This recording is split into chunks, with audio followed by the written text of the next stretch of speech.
I need to see your boarding pass again. Flight attendant Claire Bennett snapped, eyes darting to the expensive leather briefcase Elijah Carter carried. Her tone had that sharp edge of suspicion that made everyone in row 1 sit up. Elijah lifted his boarding pass calmly. It's right here, Southwest Flight 602, Seat 2A.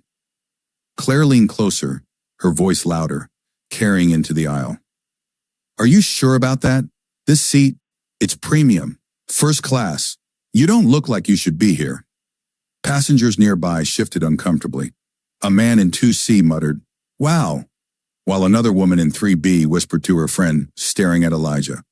Captain Thomas Reed stepped up, his gold stripes gleaming under the cabin lights. "Is there a problem here, Claire?" Claire pointed at Elijah, her finger trembling. "This passenger, he might not belong in first class. I need verification." Reed glanced at Elijah. "Sir, multiple forms of ID, driver's license, credit card, anything, just to be safe." Elijah handed over his license and American Express Centurion card, the kind only top-tier clients carry. Reed examined them, frowning. Everything looks in order, but..." He hesitated, lowering his voice. "Usually people like you don't book first class." Elijah's eyes narrowed slightly, calm but intense. "People like me?" Claire's face flushed. "You know what I mean. We see this every day. These tickets are expensive. Most passengers don't..." "Don't what?" Elijah asked evenly, voice cutting through the cabin. "Don't pay full price?" Reed cleared his throat, trying to regain authority. "Sir, I need you to cooperate. We may ask you to move to economy if there's an issue." "I paid for first class," Elijah said simply, "and I am sitting in my seat. There is no issue." Claire rolled her eyes, muttering under her breath, loud enough for Elijah to hear. "Yeah, right. People like him." Elijah's gaze swept the cabin. Phones were already recording. He didn't flinch. Instead, he tapped his watch deliberately, each click echoing in the tense silence. "Captain," Claire insisted, "I think we should call security. This is getting disruptive." Reed's hand twitched near his radio. "Sir, I'm going to need you to cooperate," he said, voice tight. Elijah leaned back, hands folded. "Captain Reed, before you call anyone, do you understand the federal regulations governing crew authority?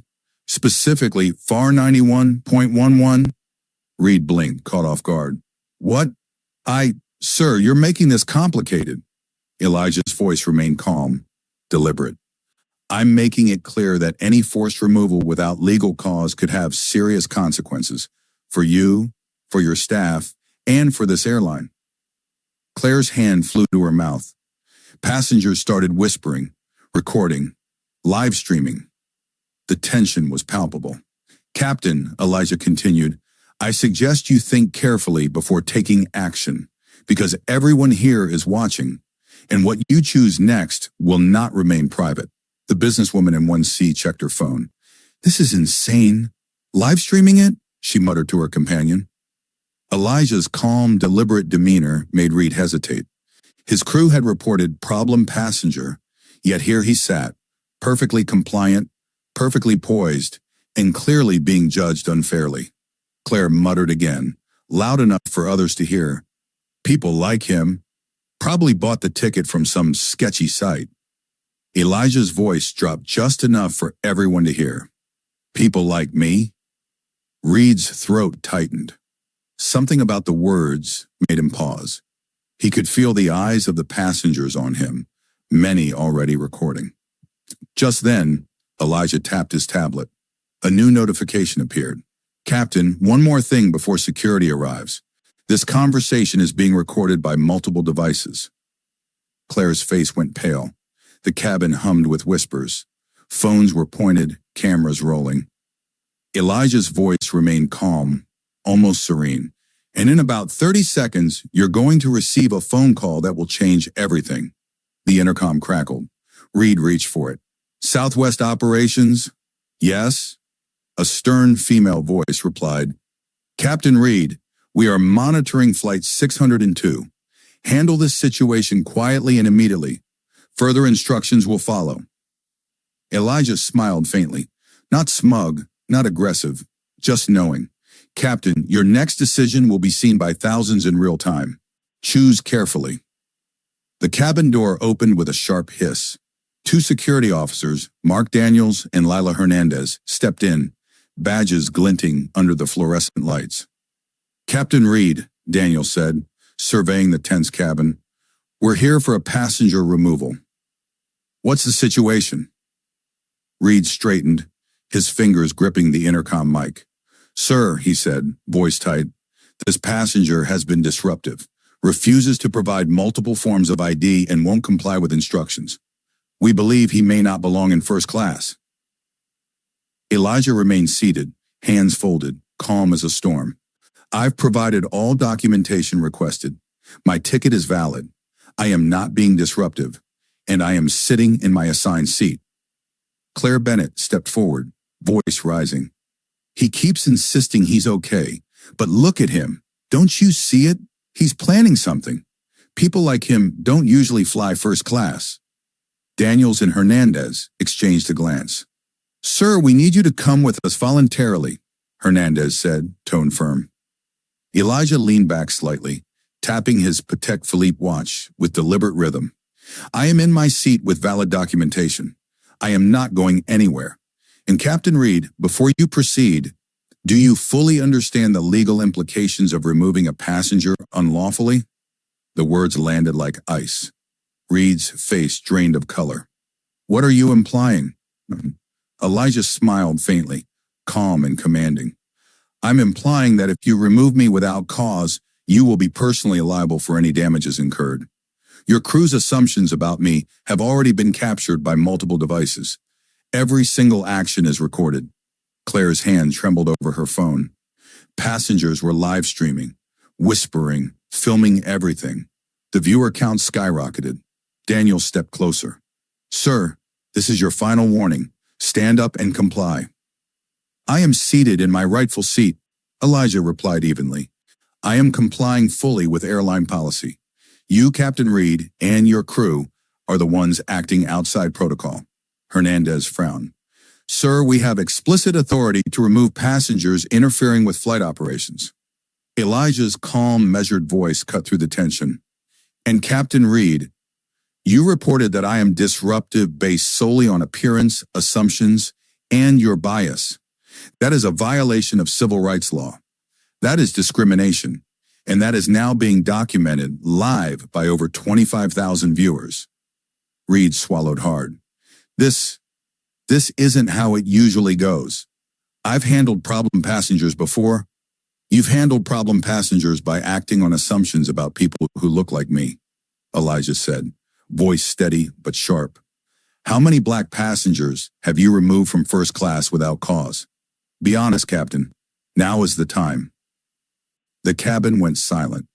Every whisper, every phone recording, every passenger watching, it was all happening in real time.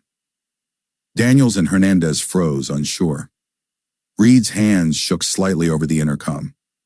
Claire Bennett's face went pale. Elijah leaned back, letting his words hang like a blade. And now, Elijah continued, tapping his tablet, you are about to receive a phone call that will change everything. Corporate headquarters is monitoring this situation. They are aware of every action taken by this crew, every word, every decision, and they will hold you accountable. The intercom crackled. Captain Reed, Southwest Operations, do not remove the passenger. Corporate is taking control. Handle the situation quietly. Further instructions incoming. Reed's jaw dropped. They're stopping us? Yes, Elijah said softly. And Captain Reed, your assumptions, your crew's bias, and your decisions are about to be documented for every airline employee in the country. This is a case study in discrimination, and you are its central actors. Claire's phone vibrated. Notifications poured in. Live stream viewer count had already jumped to 45,000. Oh my God, she whispered, voice shaking. Daniels and Hernandez stepped back, unsure. Reed's authority evaporated. Elijah remained calm, seated, the picture of control, as if the entire cabin's attention reinforced his power. "Captain Reed," Elijah said, voice measured, "before any further action, I suggest you consider the consequences of personal liability, termination, and public exposure. Everything here is being recorded, and corporate is watching." Reed's face went gray. I never—" "You acted on assumptions," Elijah interrupted gently. "Now the consequences begin." Elijah Carter remained seated, hands folded, his calm presence commanding every eye in the cabin. The live stream viewer count now surpassed 60,000. Every phone was trained on him and the unfolding chaos. He opened his briefcase slowly, deliberately. Inside was a sleek black folder, embossed with the airline logo. Pulling it out, he slid a business card across the tray table toward Officer Daniels. Daniels picked it up, squinting. "What is this?" Elijah's voice cut through the murmurs of passengers. "This, officer, is identification you should have requested before assuming guilt. I am Elijah Carter, chairman of the board, Horizon Airlines." The cabin went silent. Claire Bennett's face drained of color. Captain Thomas Reed's jaw dropped. His hands trembled over the intercom. "Chairman?" Reed's voice cracked. "Yes," Elijah said, calm and authoritative. "Chairman, and because of your assumptions, your bias, and your crew's discriminatory actions, you are now facing the consequences of your behavior in real time, publicly, and under corporate scrutiny." The intercom buzzed. "Captain Reed, this is Horizon Operations. You are instructed to ground the aircraft immediately. Do not allow the passenger to be removed. Corporate will handle all further actions. Effective immediately, you and your crew are suspended pending investigation." Reed's face went pale. "Suspended? Now?" "Yes, now," Elijah replied. "And Captain Reed, Claire Bennett, you will both face disciplinary action, including possible termination for discriminatory conduct. Your actions violated company policy and federal civil rights law. Every passenger, every camera, every device recorded your behavior." Passengers whispered, some visibly shocked. Phones continued recording. Live streams exploded with comments. "This is insane. He's the chairman. Fire them all." Elijah leaned forward slightly. "And now, passengers, you are witnessing how discrimination plays out in real time. You saw assumptions drive actions. You saw bias masquerade as protocol. You saw the consequences of acting on prejudice rather than facts. Today, justice is being administered at 35,000 feet." Officer Daniels and Hernandez stepped back, clearly unsure how to proceed. Reed's intercom authority was nullified. The announcement came again. "All passengers remain seated. Aircraft will be held at the gate. Corporate will address this matter directly. No further action is authorized against Mr. Carter." Claire Bennett's hands shook. I didn't know," she whispered. "You didn't know because you never questioned your assumptions," Elijah said quietly, voice carrying to the back rows. "You assumed my presence, my appearance, and my demeanor defined me. That assumption has consequences." Reed slumped into the jump seat, overwhelmed. Elijah turned to the cabin, calm but resolute. "Passengers, Horizon Airlines is implementing immediate measures to ensure this never happens again. Mandatory bias and civil rights training for all employees, third-party auditing of customer service interactions, and a zero-tolerance policy for discrimination. Every crew member will understand the impact of assumptions." The cabin erupted into whispers, some passengers applauding quietly, others recording, all witnessing history. Elijah tapped his tablet. "Captain Reed, Claire Bennett, this is your final warning. Fully cooperate with corporate investigators. Your careers are on the line. Live stream coverage will be included in the case file used for company-wide training." Reed swallowed hard. What happens to us?" "Suspension immediately," Elijah said. "Termination may follow depending on your compliance and accountability. Your actions are now part of mandatory civil rights training. Every crew member in the airline will see how assumptions and discrimination manifest." Claire covered her face, sobbing quietly. I didn't mean—" "You acted. Elijah replied softly but firmly. Intent doesn't erase consequences. Your bias is now public, documented, and being addressed at the highest level. Passengers recorded every moment. News crews outside had already been alerted by live streams. Social media erupted. Hashtags calling out discrimination began trending worldwide. Elijah turned to Captain Reed one final time. I am providing an opportunity for redemption. Acknowledge your bias publicly, commit to training, and you may salvage part of your career. Refuse, and your termination will be with cause. No severance, no reference, personal liability for damages caused. The choice is yours. Reed's shoulders slumped. I understand. Elijah stood, voice calm but unwavering. Passengers, thank you for your patience and attention. You have witnessed something extraordinary. Accountability, justice, and the beginning of systemic change in the airline industry. Horizon Airlines will do better, and we will ensure dignity for every passenger, every time. With that, the plane remained grounded. Security escorted the suspended crew off the aircraft. Elijah remained seated, composed, the embodiment of control and authority, as corporate representatives began documenting every step for training and accountability purposes. The live stream reached 100,000 viewers within minutes. News outlets picked up the story. Corporate headquarters began rolling out the anti-discrimination initiative immediately. Passengers disembarked safely, some shaking Elijah's hand, others recording, all bearing witness to the moment.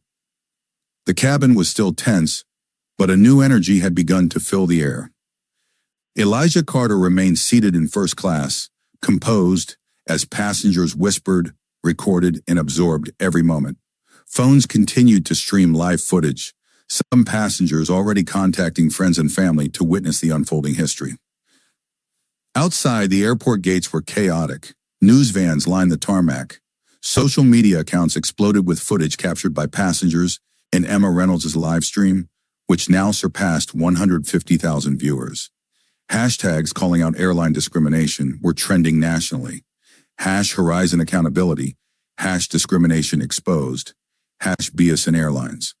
Elijah tapped his tablet, bringing up a secure live feed to corporate headquarters.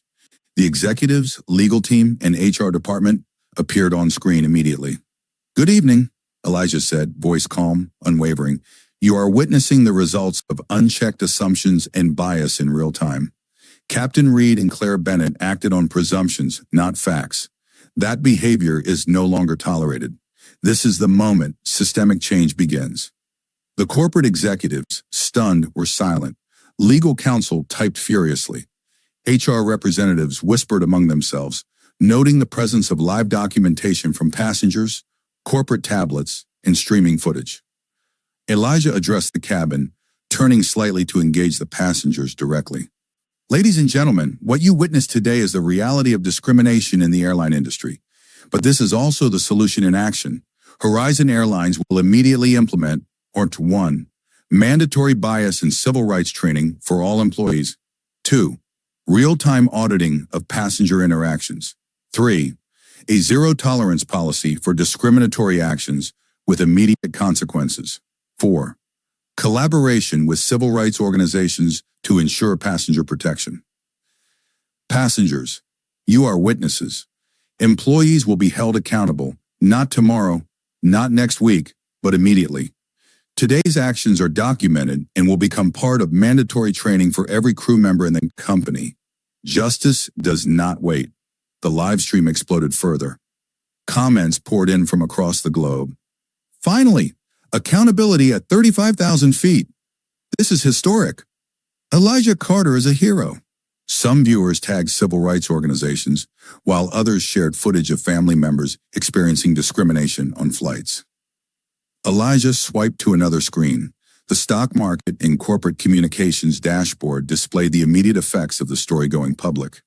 Horizon Airlines' internal report showed a spike in calls, social media mentions, and customer attention. He made a note to deploy a formal press release within the hour. Horizon Airlines announces comprehensive anti-discrimination initiative, effective immediately. All employees will undergo mandatory training, audits, and zero-tolerance enforcement to ensure dignity and respect for every passenger. Captain Reed and Claire Bennett were escorted into corporate vehicles by security. Passengers watched, phones raised, recording every second. The humiliation was public, documented, and unavoidable. The executives had no choice but to comply with corporate policy. Bias had consequences. Elijah tapped his tablet again, opening a secure communication line. He called several advocacy organizations, including the NAACP and Department of Transportation, ensuring independent oversight and verification of Horizon Airlines' policy rollout. The plan was clear: systemic change, public accountability, and a precedent for every airline in the United States. Inside the cabin, passengers began speaking among themselves. A woman in 2B whispered to her friend, "I've never seen anything like this." A teenager filming her TikTok said, "This is going viral. Everyone needs to see this." Parents held their children, silently teaching them the importance of standing up against bias and discrimination. Elijah leaned back in his seat, allowing the moment to sink in. This wasn't just about one flight, one incident, or one crew member.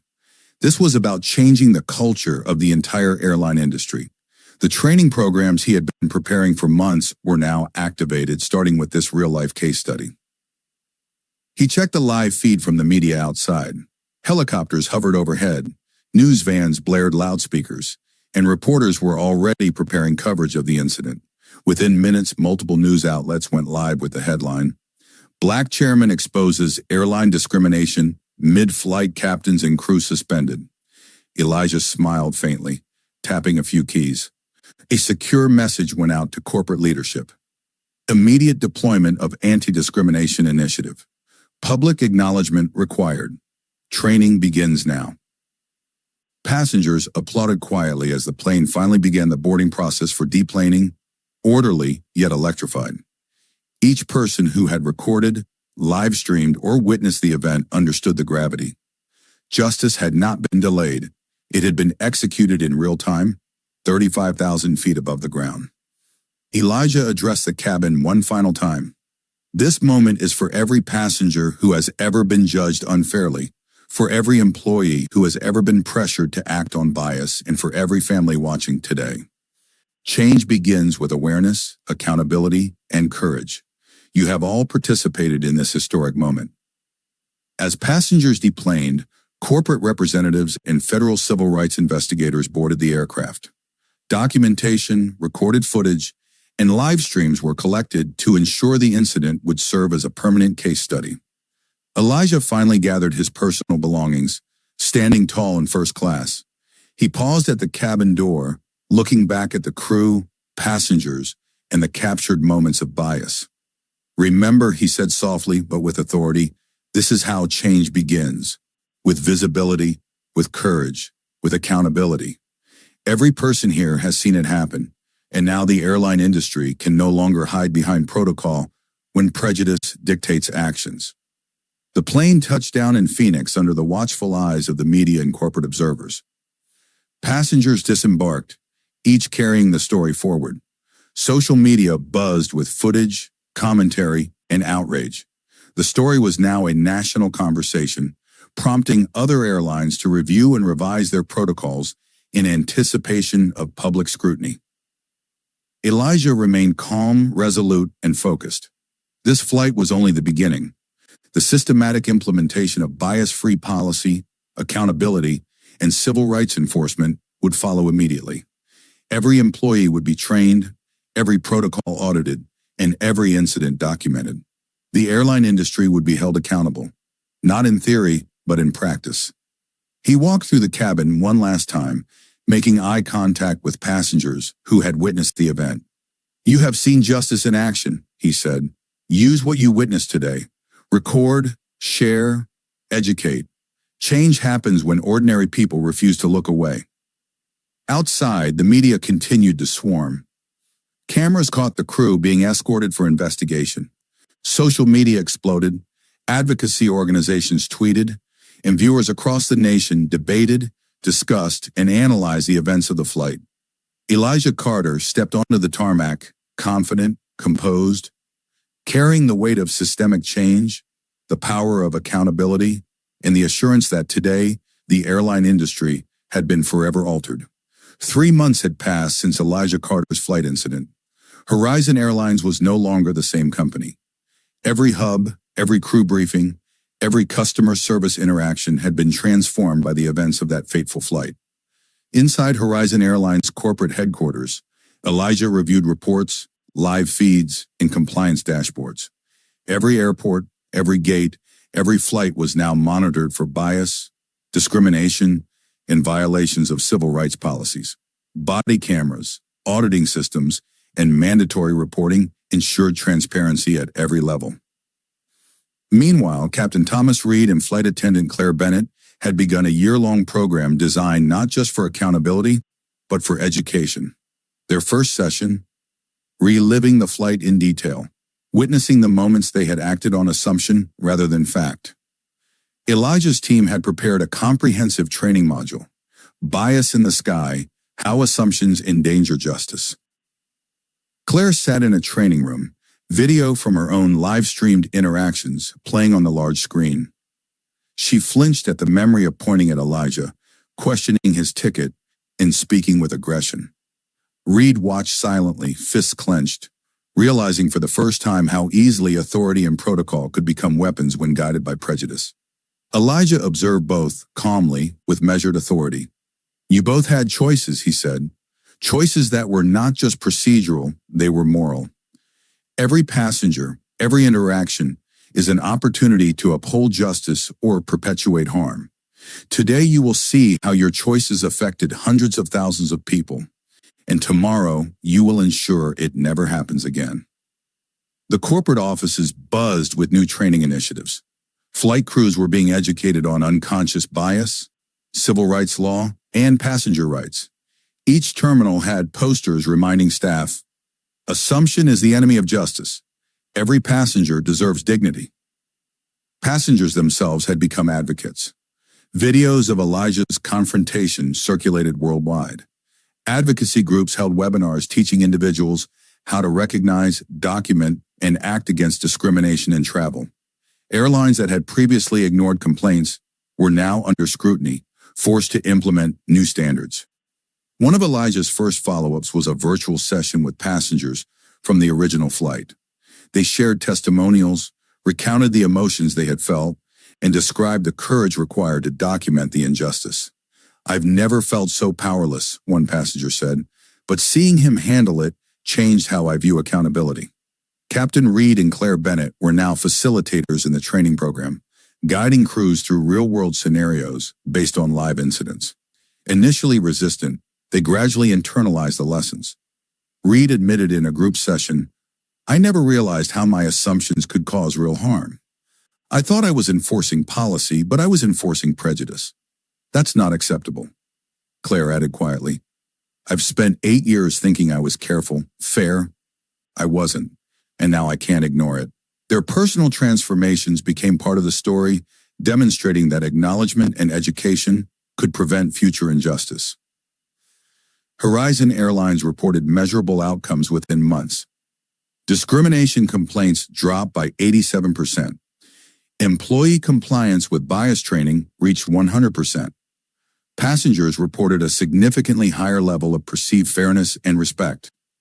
Elijah received countless messages from passengers, employees, and advocacy organizations. Each one reinforced the ripple effect of a single moment of courage. He forwarded some to Emma Reynolds, now heading the airline's Dignity Documentation Project, ensuring that stories of courage, intervention, and accountability were preserved for training and education. One email from a passenger struck him deeply. "I was on a flight where a black family was being questioned and harassed by the crew. I remembered your story, I recorded it, and I intervened. They stayed in their seats. Today I learned how to be brave because of you." Elijah smiled faintly, forwarding the email to his team. This was the real victory. Ordinary people empowered to stand against injustice, inspired by witnessing accountability in action. Months later, a national conference on airline civil rights invited Elijah to speak. Flight attendants, captains, corporate executives, and government regulators attended.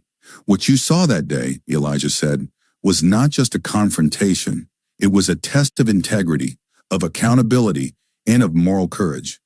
It's easy to follow protocol. It's harder to do what's right, but that's what justice requires. Captain Reed and Claire Bennett, now facilitators, watched from the audience, humbled and changed. They had spent months acknowledging mistakes, participating in anti-bias programs, and mentoring new crew members. Their personal redemption, while difficult, was an essential part of institutional transformation. Elijah's impact extended beyond Horizon Airlines. Other carriers, prompted by public scrutiny and consumer pressure, began implementing similar policies. Federal oversight increased, advocacy groups monitored compliance, and passengers became more empowered to speak up. The story had started on a single flight, with a single act of courage, and it had catalyzed systemic change across the entire industry. Elijah sat in his office one evening, reflecting. He thought of the passengers, the employees, the board members, and the countless people whose lives had been impacted by discrimination. Change, he said quietly to himself, doesn't happen because someone wants it. It happens when people are held accountable and others decide to act. He opened his tablet, reviewing incoming messages, videos, and reports from every airport hub. The system was now in motion. Audits, trainings, live documentation, public accountability. The flight that had been the epicenter of bias had now become the blueprint for fairness, dignity, and justice in aviation. Elijah leaned back, closing his eyes briefly. For the first time in months, he allowed himself a small smile. The battle was not over. The work of ensuring equality in air travel would never be done. But the foundation had been laid. One act of courage, witnessed and amplified, had sparked a movement of accountability and change.